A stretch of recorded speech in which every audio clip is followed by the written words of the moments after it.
Assalamualaikum warahmatullahi wabarakatuh. Bismillahirrahmanirrahim. Alhamdulillahirabbil alamin. Wassalatu wassalamu ala asyrafil mursalin sayyidina Muhammadin wa ala alihi wa sahbihi ajma'in, amma ba'd. Pada tahun ke-6 Hijriah, Nabi dan sahabat-sahabatnya sebanyak lebih kurang 1.400 orang bergerak dari Madinah menuju ke Mekah. 430 kilometeran jaraknya Mekah Madinah. Karena mereka sudah sangat rindu sekali dengan kota Mekah, ingin tawaf, ingin melaksanakan umroh. Akhirnya ketika mereka sudah mendekati Tanah Haram, sudah mendekati kota Mekah, ada berita dari intelijen bahwasanya orang-orang Mekah, orang-orang musyrikin Quraisy tidak akan membiarkan Nabi dan sahabat-sahabatnya memasuki kota Mekah. Akhirnya Nabi terpaksa berhenti di satu kawasan, mendirikan kemah di sana. Kawasan tersebut yang bernama Hudaybiyah. Orang-orang sekarang menyebutnya dengan As-Sumaisi. Akhirnya Nabi bermusyawarah dengan sahabat-sahabatnya, ingin mengirim seorang utusan menemui orang-orang musyrikin Quraisy untuk menerangkan kepada mereka bahwasanya kedatangan Nabi dan sahabat-sahabatnya ke Mekah hanya untuk tawaf, untuk melaksanakan umroh, aksi damai. Tidak ada satupun yang membawa senjata. Akhirnya setelah dimusyawarahkan, Nabi pilihlah seorang sahabatnya yang bernama Utsman bin Affan. Tepat sekali pilihan Nabi. Karena Utsman bin Affan ini, dia sangat dicintai, sangat disayangi oleh orang-orang Quraisy. Sekalipun dia sudah masuk Islam. Karena Utsman bin Affan ini, beliau berakhlak mulia, sangat pemalu, dan orangnya sangat ganteng, tampan sekali. Jadi itulah jadi buah bibir di kalangan para perempuan, khususnya ibu-ibu, yang apabila mereka ingin menidurkan anak-anak mereka, bayi-bayi mereka, supaya cepat tidur, mereka bersenandung, bernyanyi, supaya anak-anak mereka cepat tidur. Di antara bait nyanyian mereka berbunyi, "Uhibbuka war-Rahman, hubba Quraisyin li Utsman." Saya cinta, saya sayang kamu sebagaimana orang-orang Quraisy mencintai, menyayangi Utsman bin Affan. Sampai begitu. Jadi itulah ketika Utsman bin Affan sampai ke kota Mekah, beliau disambut oleh orang-orang Quraisy dengan meriahnya. Mereka sambut Utsman bin Affan dengan hangat. Ahlan wa sahlan ya Utsman. Selamat datang ke kota Mekah, wahai Utsman bin Affan. Lantas mereka berkata, wahai Utsman, silahkan. Engkau mau melakukan apa saja di Mekah ini, tidak jadi masalah. Engkau mau tawaf sepuas hatimu, silakan. Tidak ada masalah dengan kami. Mendengar tawaran mereka seperti ini, hanya beliau sendiri yang ditawarkan, tidak yang lainnya. Tidak Nabi, Akhirnya Utsman menjawab dengan tegas, demi Allah, saya tidak akan tawaf sebelum Rasulullah tawaf. Akhirnya mereka mendengar ucapan Utsman bin Affan seperti ini, mereka tersinggung, akhirnya mereka tahan Utsman bin Affan. Sehari, 2 hari, 3 hari tidak kembali ke camp, ke Hudaybiyah. Akhirnya tersebar isu bahwasanya Utsman bin Affan dibunuh. 3 hari, sudah 3 hari tidak kembali ke Hudaybiyah. Akhirnya Nabi membuat baiat terhadap sahabat-sahabatnya. Baiat adalah janji setia. Baiat untuk membalas kematian Utsman bin Affan sampai titik darah penghabisan. Makanya baiat itu dinamakan baiat Utsman. Bahkan ada yang mengatakannya baiatul maut. Di Quran disebutkan baiatul ridwan atau baiat asy-syajarah. Baiat asy-syajarah, baiat pohon, karena baiat tersebut Nabi adakan di bawah sebuah pohon yang lebat rindang di Hudaybiyah. Atau baiatul ridwan, baiat yang diridhoi oleh Allah SWT. Makanya Quran dikatakan, laqad radiyallahu 'anil mu'minina idh yubayyi'unaka tahta asy-syajarah.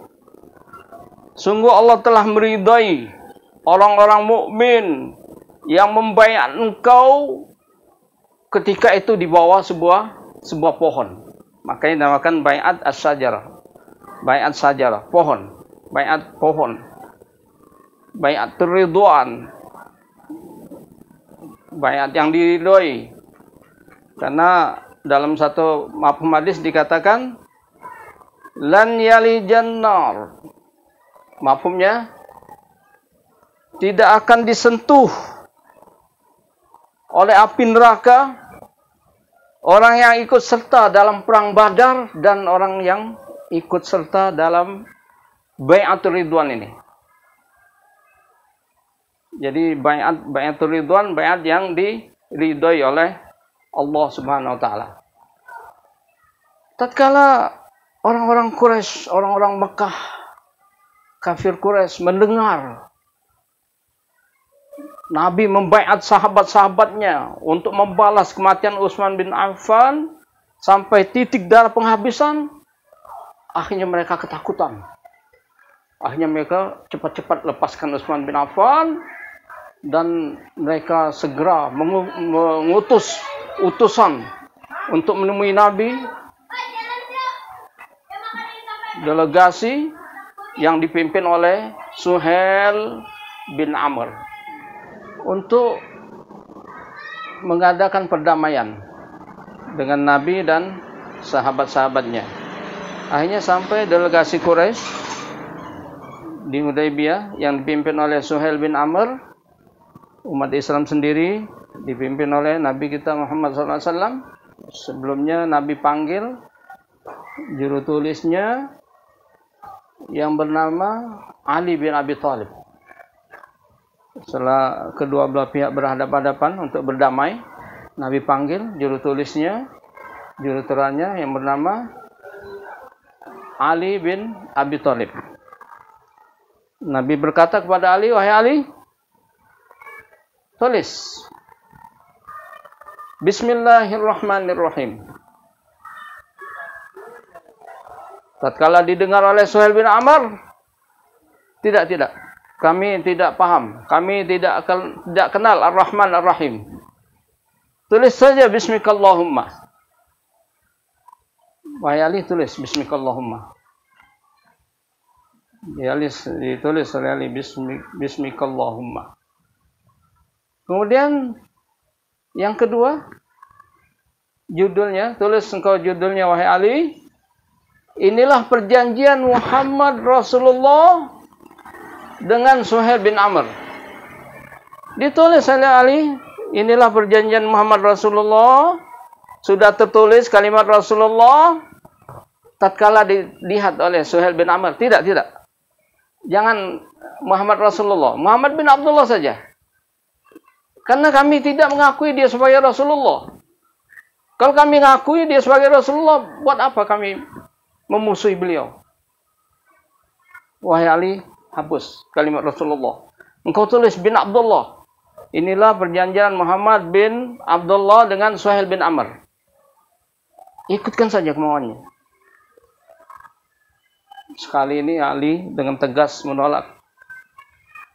Demi Allah ya Rasulullah, saya selamanya tidak akan menghapus kalimat itu, Rasulullah. Hapus wahai Ali, tidak ya Rasulullah. Hapus wahai Ali, tidak ya Rasulullah. Demi Allah, sungguhnya engkau betul-betul Rasulullah. Akhirnya Nabi tanya, mana kalimat tulisan itu wahai Ali? Nabi yang ummi, tidak kenal baca tulis. Akhirnya diunjuki oleh Ali, ini ya Rasulullah. Nabi hapus sendiri dengan tangannya. Akhirnya setelah dihapus, baru Ali suruh tulis bin Abdullah. Jadi dirubah menjadi dari Muhammad Rasulullah dengan Muhammad bin Abdullah. Inilah perjanjian Muhammad bin Abdullah dengan Suhail bin Amr. Kemudian isi perjanjiannya bahwasanya tahun ini Nabi dan rombongannya harus kembali ke Madinah. Tidak boleh untuk melaksanakan umroh tahun ini, saat ini. Jadi harus kembali ke Madinah. Dibolehkan tahun kemudian, tahun berikutnya, yaitu tahun ke-7 Hijriah. Oke, kata Nabi. Nabi terima. Oh, sahabat-sahabat mulai hatinya, apalagi Umar bin Khattab, orang yang sangat tegas dalam yang hak, sudah mulai bertanya-tanya di hati mereka. Kenapa? Sudah luar biasa, kita susah payah, berhari-hari berjalan dari Madinah ke Mekah. Tiba-tiba sudah dekat Mekah, harus suruh pulang lagi. Betapa kecewanya mereka. Kemudian yang kedua, gencatan senjata selama 10 tahun. Juga Nabi terima. Wah, sahabat mulai tambah ini hatinya. Ternyata Nabi terima, ternyata hikmahnya sangat besar. Gencatan 10 tahun, tidak ada peperangan, umat Islam banyak menyusun kekuatan. Kemudian yang lebih menyakitkan lagi, apabila ada orang Mekah ingin masuk Islam, melarikan diri ke Madinah, harus dikembalikan ke Mekah, harus dideportasi, dikembalikan ke Mekah. Oke, Nabi setujuin juga. Luar biasa. Jadi waktu itu ada kejadian, Abu Jandal namanya, dia anak Suhail bin Amr, berlari ke umat Islam, minta dilindungi, masuk Islam. Kemudian bapaknya Suhail bin Amr, nah itu anak saya, kembalikan. Akhirnya Nabi harus kembali, kamu harus ikut lagi kembali ke Mekah. Diserahkan lagi ke orang-orang Quraisy. Ketakutan Abu Jandal. Ya Rasulullah, saya akan difitnah, disiksa mereka, dipaksa kembali ke agama mereka. Kalau tidak, saya disiksa. Sabar, kata Nabi. Ini kita sudah mengadakan perjanjian, walaupun itu belum ditulis, baru ucapan, tapi kita sudah mengadakan perjanjian. Agama kita melarang untuk menyalahi, mengingkari suatu perjanjian. Sabarlah engkau sabar, pasti Allah akan tolong engkau dan yang lain-lainnya seperti engkau.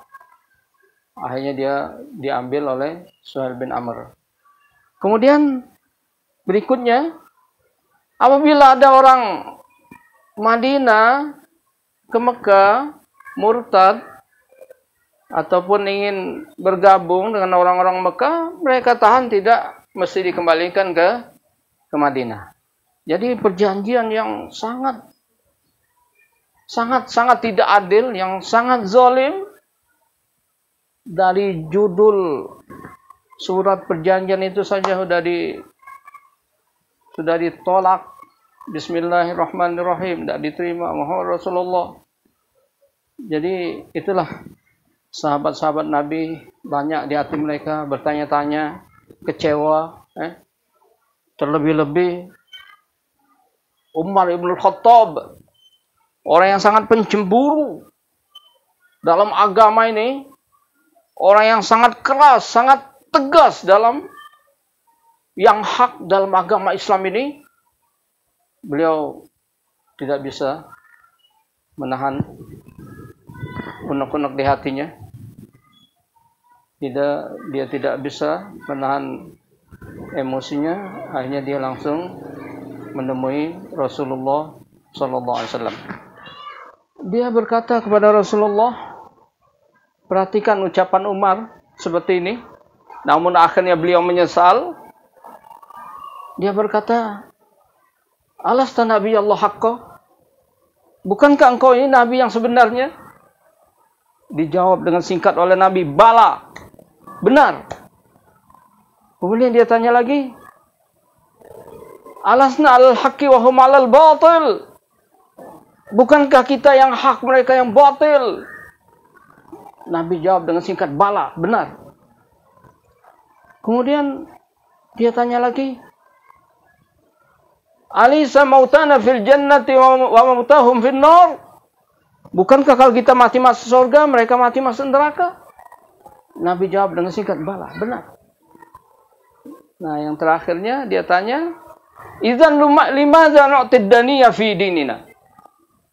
Kalau begitu kenapa kita menghinakan, merendahkan agama kita sendiri kalau gitu? Jadi kalau kita semuanya benar, kita mati pun surga, kita yang hak. Maksud Umar, kenapa takut? Kita nurut saja, ngalah saja. Maksudnya begitu kan. Akhirnya Nabi jawab dengan tegas, wahai Umar,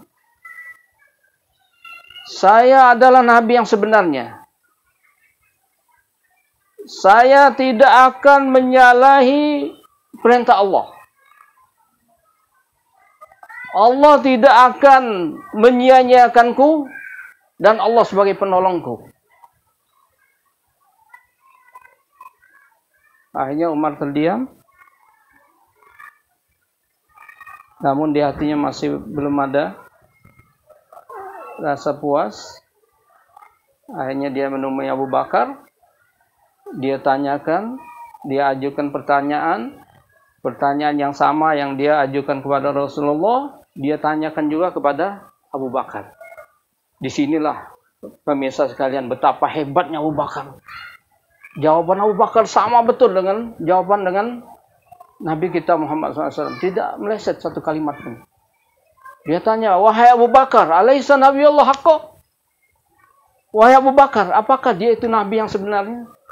Dijawab oleh Abu Bakar sama dengan jawaban Nabi. Nabi jawab bala, Abu Bakar jawab bala, benar. Dia tanya yang kedua, alasna al-haqqi wa hum 'alal batil? Bukankah kita yang hak, mereka yang batil? Dijawab oleh Abu Bakar sama dengan jawaban Nabi, bala, benar. Pertanyaan berikutnya, alaysa mautana fil jannati wa mautahum fil nar? Bukankah kalau kita mati masuk surga, mereka mati masuk neraka? Dijawab oleh Abu Bakar sama dengan jawaban Nabi, bala. Abu Bakar jawab bala, bala, benar. Kemudian, idzan limadza nu'tid daniyya fi dinina? Kalau begitu, kenapa kita menghinakan, merendahkan agama kita sendiri? Dijawab oleh Abu Bakar sama dengan jawaban Nabi. Padahal Abu Bakar tidak tahu percakapan sebelumnya antara Nabi dan Umar. Dijawab oleh Abu Bakar sama dengan jawaban Nabi. Wahai Umar, dia adalah Nabi yang sebenarnya. Dia tidak akan menyalahi perintah Allah. Allah tidak akan menyia-nyiakannya dan Allah sebagai penolongnya. Hanya baru sadar. Umar Ibn Khattab sesadar-sadarnya semuanya itu memang ada hikmahnya besar. Semuanya adalah perintah Allah SWT. Jadi inilah masing-masing sahabat Nabi mempunyai watak. Umar sangat tegas, dia sangat tegas dalam yang hak. Dia sangat pencemburu dalam agama ini. Abu Bakar sangat bijaksana.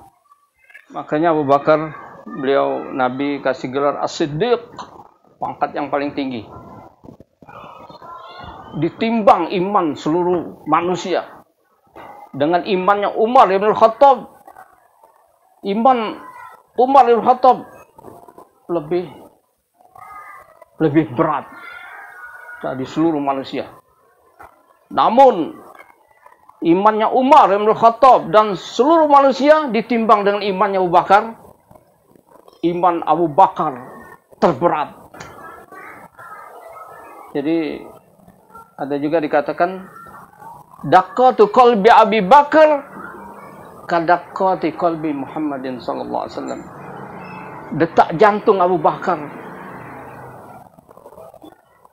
seakan-akan detak jantung Rasulullah sallallahu alaihi wasallam. Mirip, orang yang paling mirip sekali. Orang yang paling dekat, paling mirip dengan Rasulullah, maka dikatakan tadi daqqatu qalbi Abi Bakar kadaqqati qalbi Muhammad sallallahu alaihi wasallam.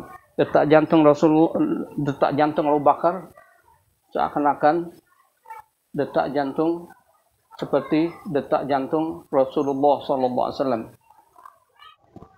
Ya Allah, mudahkanlah segala urusan, baik urusan dunia maupun urusan akhirat, orang-orang yang mendukung, yang mensukseskan channel kita ini. Amin ya rabbal alamin. Terima kasih banyak. Jazakumullah khairan.